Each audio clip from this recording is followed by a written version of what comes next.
Hey guys, welcome back to the channel. I want to show you this 2021 Heritage Edition 200 Series Land Cruiser that we've been working on. Come walk around with me and I'll show you. We have a TJM bull bar.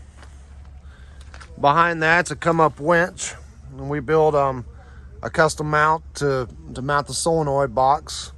And behind there, nice and neat. We've got a factory 55 1-inch ferry lead. That's what's interesting about the TJM bar is you can't fit the 1.5 inch because how the ferry lead tucks up in behind. And then we've got the ultra hook.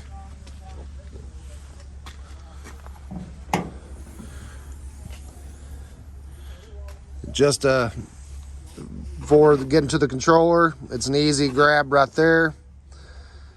And of course, this is a wireless model. On these come up winches, they've got a really nice wireless remote. The way to activate it is you've got to hold this button down for what feels like it's too long until the light turns green, and then you're ready to go. I like how come up done this for safety. You can't just bump the button and it turns on. You got to hold it down to, like I said, longer than what it feels like necessary. This bumper doesn't affect the active cruise or any of that. Keeps the headlight washers and also keeps the sonars. All right, while we're under the hood, we'll look at the ARB twin. We've got it mounted on a SLE off-road mount. You can see this one-way valve here. That's hooked to a ARB locker solenoid to control the airbags. We're running the Airlift Wireless 1 controller, which is, you can barely see it tucked in underneath there. And what that does is it gives us wireless control to the Firestone airbags that we've got inside the Dobson springs in the back. It pairs to your phone, which is really cool, and also has a standard controller. To pair it to another phone, you pull this fuse right here and put it back in, and it gives you 4 minutes to have the phone paired to it. Works really good. We also done ARB diff breathers to one of our custom mounts that we built. So pretty simple under the hood. I think it's got plans for dual batteries in the future, which will add an auxiliary battery to that side. Suspension, we done the Dobson MRRs, 3-way adjustables. We've got Dobson upper control arms. You can see the reservoir mounted back in there. So you got high speed compression adjustment, low speed compression adjustment, and then rebound adjustment on the front struts is right up here. The springs we're running is the 568 front springs and then 545 rear springs. This sets it just about dead level. Even with the weight of the auxiliary gas tank and the SLE rear bumper and the drawers, it sets about perfectly level. And it's got with a full tank of gas. I mean, it's not saggy, so there's no need of overspringing these things. That's when people talk about having the stink bug look. There's no sense in it. You overspring them, then you get that, and you take away some ride. Make it where it sets level under your normal use, and then run your airbags to be able to get it to handle the extra weight, towing trailers or whatever. We've got the SLE slider steps, which in my opinion are the best slider that you can put on a 200. They look factory and just function, and we've tried them out against rocks and they don't move. They're solid as can be. We're running the 1.25-inch wheel spacers from Spider Tracks on the factory Heritage wheels. And the tire size we're running is a 295 70/18 Nitto Recon Grappler AT. Never ran this tire before. This was what was available. Customer chose it, and they do good on the road. I haven't, of course, had it off road, but they run smooth. Rear bumper is a Slee off-road. This is the bumper for a 200 as far as I'm concerned. I wouldn't even consider anything else for the rear of a 200.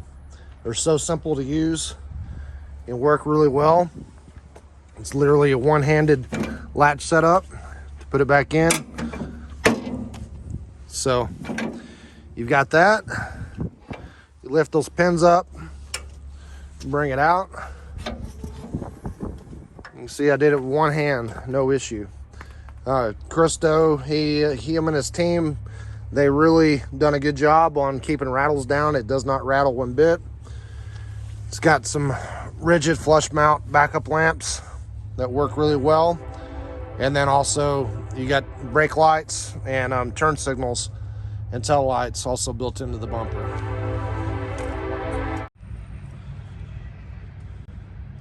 We mounted a quick pitch max trax holder to the sleeve ladder. The way this works is you slide your max trax down in here, you just cam it over and put it in.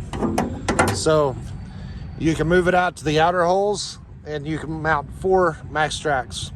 We're putting 2 of the OD green max trax in there, so I've got it set on the 2 tracks setting. I also took and removed all the trim, and we etched it. We actually blasted it, etched it, and then painted it with PPG Delfleet polyurethane paint. So it's going to last really, really good. It's not cheap stuff, and that really adds on to the look of the subdued OD green and satin black finish. Also done the Land Cruiser emblems. We done the mirrors. The mirrors were glossy black and then had a chrome strip right here. We took all this apart, blasted it, etched it, and then painted them all satin black. The grille as well we blacked out. Okay, let's look at the rear. The rear, we added a set of Big Country 4x4 double drawers, which they're phenomenal and they're fit and finish. We went with the 24-gallon LRA tank. You can see there the Firestone airbags inside the Dobson coils. Okay, for the controller for the long-range tank, we can see it's right here. To start transferring fuel, you just turn it on there. You can see it turned orange.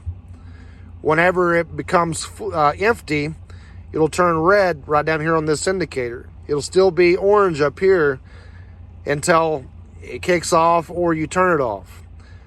This will run for 2 minutes and then kick off by itself, but to be easy on parts, as soon as I see it turn red, I always turn it off. We can see the switch for the ARB compressor is right there. The ARB illuminates whenever it is engaged and then off when it's not engaged. The icon down here will always stay illuminated anytime the headlights are on, so you can find the switch. Thanks for watching, guys. I hope you enjoyed the walk around on this new 200 series Land Cruiser. If you like what you see, remember to like and subscribe, and I'll see you guys next time.